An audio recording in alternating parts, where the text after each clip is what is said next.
Good morning, students. Today we'll be talking about major approaches in management of biodiversity. As you all know that biodiversity is defined as the variability among all living organisms from all different sources present on this earth, whether they are microbes, whether they are plants or animals or invertebrates, vertebrates, whatever the life forms are available on the earth, they constitute biodiversity. Then the question arises why we need to conserve biodiversity. It is very simple because our existence depends on these biodiversity, these biological resources. We not only obtain so many ecosystem services from nature, but we also enjoy the fruits of nature. That is the base for our existence. Now, what could be the management approaches which a ecologist or a biologist or a ranger employ to conserve this biodiversity? So there are basically two major approaches which can be utilized. One is in situ conservation, another is ex situ conservation. There are examples of national parks, biosphere reserves, sacred groves, which comes under in situ conservation, that is on the site conservation. And there are examples like seed banks, gene banks, captive breeding, botanical gardens, zoological parks, which comes under ex situ conservation. Now let us discuss in detail what is in situ approach. As I have told you, in situ approach is conservation on the site. That means it includes methods and tools that protect species, genetic varieties in the wild or in their natural habitats. It is the favorable approach amongst ecologists and conservationists to protect habitats and ecosystems. This approach allows conservation of large amount of genetic diversity, species diversity, and large amount of ecosystem diversity. The costs, the risks, and research needs in this approach in situ conservation, they are generally low.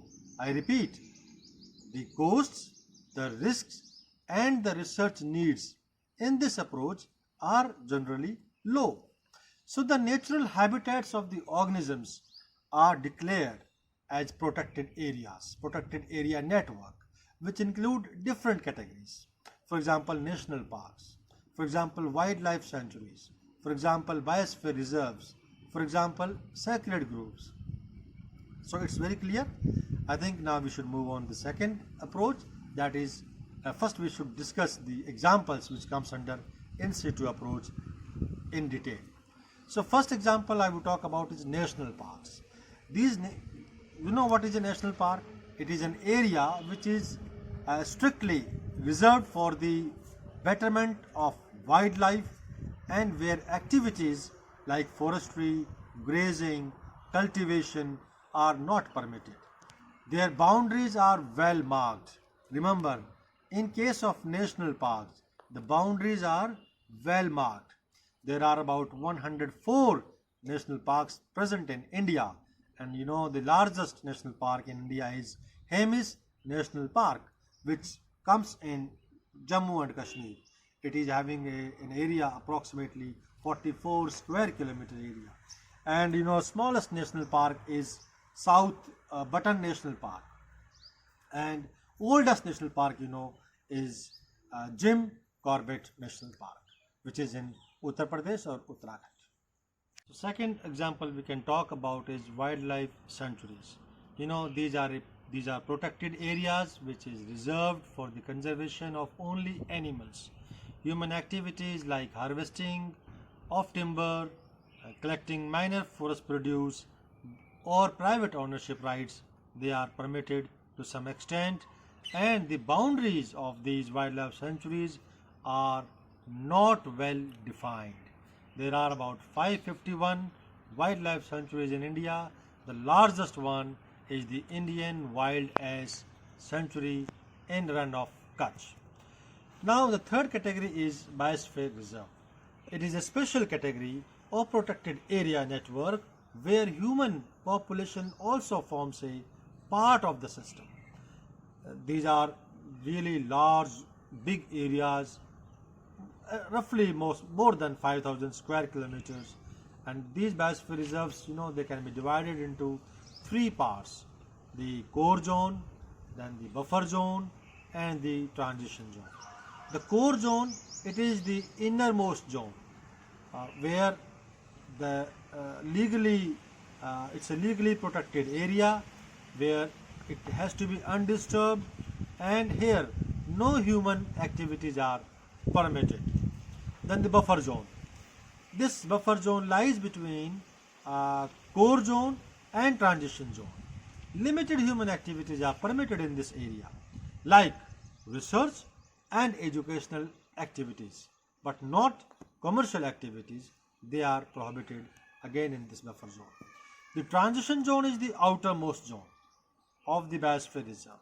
Here, several activities like forestry, cropping, grazing, these are allowed for sustenance of life present on the outskirts of the villages of that particular area. So, if we talk about the number, roughly, there are 450 somewhere, 450 biosphere reserves are present all over India. The oldest biosphere reserve was in Nilgiri Biosphere Reserve, present in Tamil Nadu, Karnataka, and Kerala. And the smallest is Panna Reserve, present in Madhya Pradesh, and the largest is Gulf of Mannar. That is the biggest biosphere reserve present in India. It covers roughly about 12,500 square kilometer area. So the fourth example of in situ conservation approach we can talk about is sacred groves. These are forest fragments of size varying roughly from 0.5 to 500 hectares and are protected by religious communities or religious beliefs. Hunting and logging are usually prohibited in sacred groves.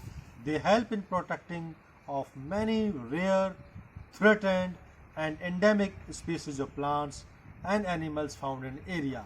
There are so many examples, in Rajasthan there are many areas which are known as Orients, or in Ajmer, Kankaris, they are known by the name of Kankaris. In Kerala they are known by the name is Kaus. These all are sacred groves. In Haryana also in some parts there are bunnies where the people have really tough measures, tough beliefs, religious beliefs. They conserve biodiversity, and these sacred groves are very, very important conservation areas. About in India there are about 1500 sacred groves all over present, and the highest number of sacred groves, they are about 240. They are present in Kerala, which are holding about 300 rare species of plants in those sacred groves. Largest sacred grove in India is Haryali near Gochar in Chamoli district of Uttarakhand. So what are the now advantages of in situ conservation approach? In situ maintenance of biodiversity offers a distinct advantages over off-site measures, in terms of coverage, in terms of viability of resources, in terms of economic sustainability. So just a point to understand is that the viability, the coverage, and economic sustainability. When I was talking about the advantages of in situ conservation, I repeat, the coverage, the viability, the economic sustainability. These three factors are very important in case of in situ management, like viability. As a result of this in situ conservation, natural selection and community evolution continue, and new communities, systems, and genetic material are constantly being produced. Similarly, in economic sustainability, when an area is set aside as an in situ conservation approach, a country can maintain specific examples of biodiversity, store up future economic benefits when the need develops, commercially valuable genetic and biochemical materials may be found. So now, but with these advantages, there are certain risks are involved in situ conservation.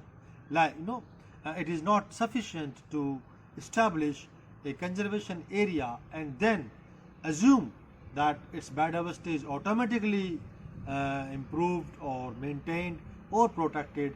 That is without a risk, it is not possible. So many risks, both natural and anthropogenic, they are always present in the system. These risks could be like number one is demographic uncertainty resulting from random events in the survival and reproduction of individuals. Second is environmental uncertainty or environmental unpredictability, change in weather, maybe food supply, maybe some disease or flooding or any unnatural disaster can cause havoc in the community. And then third is natural catastrophes such as flood, fires, droughts and all that. And fourth is genetic uncertainty, which is very, very important, or random changes in genetic makeup due to genetic drift or inbreeding depression. That is very, very important. That can alter the survival and reproductive probabilities of individuals. So, in situ, no doubt, it is cost effective, it is viable, the scope is quite large, but it also has certain drawbacks, especially the inbreeding depression and natural disasters. The second approach is ex situ approach, or we can say off-site approach. It includes the methods in which the plants and animal species and the genetic varieties, they are conserved outside their natural habitat or outside their natural range, such as in zoos, botanical gardens, seed banks, gene banks, sperm banks, etc. Convention on biological diversity, in my earlier lecture also I talked about CBD in detail, that has recommended that ex situ measures be adopted as necessary in situations where in situ conservation approaches are not feasible or are not applicable, or not adequate. There we can go for ex situ approach. This approach is popular amongst agriculturists, species-oriented biologists, and helps in the maintenance of sample of species. Ex situ biodiversity conservation strategy also plays an important role in recovering programs for endangered species. This approach includes gene banks, field gene banks, cryopreservation, seed banks, botanical gardens, and zoos, and of course captive breeding. So first let's talk about gene banks. These gene banks are very important for conservation of germplasm or genetic material. Germplasm which is stored in gene banks include seeds, pollens or spores, sperms, eggs, embryos, cells and tissues. There are 16 gene banks present in India, and the largest one is the ICRISAT, that is International Crop Research Institute for the Semi-Arid Tropics. This is located in Hyderabad. Now talk about seed banks. These are cold storages. Cold storages where seeds are kept under controlled temperature and humidity for storage, and this is the easiest, perhaps very viable as well, method of ex situ conservation or for germplasm of plants. The seeds preserved under controlled conditions, they remain viable for a long duration of time. For example, Changla seed bank in Ladakh, it's very, very famous seed bank. There are about 120 seed banks in all over India. Now cryopreservation, this is a type of conservation where the conservation is done at a very low temperature, minus 196 degrees Celsius in liquid nitrogen. Metabolic activities of the organisms are suspended under low temperature, which are later used for research purposes. So cryopreservation is a technique employed in conservation of genetic resources. Field gene banks. In field gene banks, the plant's genetic resources are kept as live plants that undergoes continuous growth and require continuous maintenance. It is generally used when germplasm is either difficult or impossible to conserve, as seeds or the crop is reproduced vegetatively or produce recalcitrant seeds, that is, seeds which cannot be stored at low temperature. Now, there are many botanical gardens and zoological parks. They are excellent means of ex situ conservation. Botanical gardens are institutions holding documents collection of living plants for the purpose of research, conservation, display, and education. They play a vital role in conservation of world's plants biodiversity. For example, Royal Botanical Garden in Kew, London. It's the biggest botanical garden in present. Zoological parks, it's again a facility in which all the animals are housed within an enclosure. All the animals are housed within enclosure, displayed to the public, and in which they may also breed. For example, National Zoological Park, Delhi. These provide not only housing and care for specimens of endangered species, but they are also important for educational purposes and recreation purposes. There are about 72 zoological parks in India. Largest zoological park is located in Chennai, that is Aringanar Anna Zoological Park, and largest botanical garden is Indian Botanical Garden, Kolkata. Now let's talk about captive breeding. Establishment of self-sustaining captive population and other supportive intervention will be needed to avoid the loss of many species, especially those at high risk in reduced or fragmented or disturbed habitats. This program needs to be established before species are reduced to critically low number. So that means you have to calculate PVA, population viability analysis, and then you can go for captive breeding. Many endangered species are being breeded in zoos to boost population and reintroduce them into the wild. So this approach becomes very necessary in case like first, when populations in the wild have declined to such a low level that they may not be self-sustaining. So you have no other means, you have no other chance but to breed them in captivity. Second, where threats to populations, their habitats are so severe that extinction is deemed to likely occur. That means when the danger is too much, then you have to go for captive breeding. And third, where captive individuals and their offsprings can be protected from natural enemies and other factors causing high mortality, so that number can be built up. So if these three factors are there, these three conditions are there, then you have no other chance, you have no other option but to go for captive breeding. So there are many advantages of ex situ approach. First is, you can say, it provides excellent opportunities or environment for researchers to study plant, animal, microorganisms in controlled conditions. Second, you can say ex situ facilities are used for germplasm evaluation and provide information on genetic resources. Third, you can say captive breeding of wild animals can be used to restore endangered species population, because there are certain cases where the species have become extinct in the wild, but they had been brought back in captivity. And another is this ex situ approach. This plays a very important role in recovery of threatened species.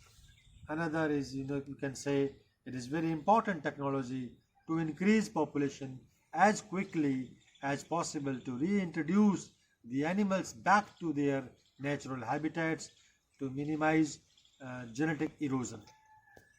So, we have talked about in situ, ex situ in detail, but the question now arises that what are the major differences between these two approaches? For example, for simplifying the topic, I would like to talk about the differences.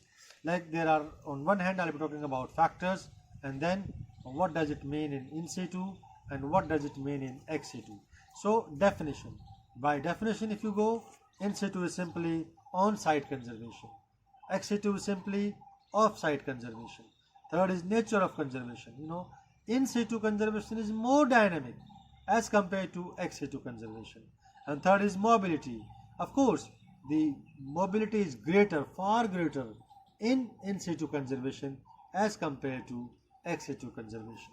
And mobility, very, very essential for a free-flowing population or free exponential growth of populations. And time and sustainability, of course, time consuming, but it is more sustainable. In situ conservation is time consuming, but more sustainable, whereas ex situ conservation is less time taking, but it is not that much sustainable. And evolutionary aspect, again, evolutionary aspects can be, we can say that in situ conservation, evolution does take place as compared to ex situ conservation.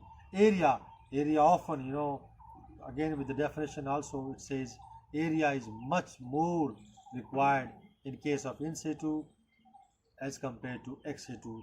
Then labor, it do not require much of a labor. In situ conservation approach do not require much of labor, whereas ex situ conservation is labor intensive programs. And advantages, there are many advantages both of ex situ and in situ conservation. But one thing we have to keep in mind: what are our objectives? What are we going to do? What species are in our target species? All these factors, they combine, and then you decide which approach is better. Both the approaches are better. They have their own advantages and disadvantages. It depends on the situation to situation. Thank you very much for a patient hearing. And again, I would like to say that initially I wanted to do this inside the room, but I thought when we talk about conservation or biological sciences or botanical sciences or ecological principles, we must enjoy the nature. The birds are chirping, the wind is flowing, and today is a wonderful day. So I thought, I may sound very unprofessional, but I thought when we talk about nature, it has to be done in nature. Thank you very much. We will meet again for our next topic. Thank you very much.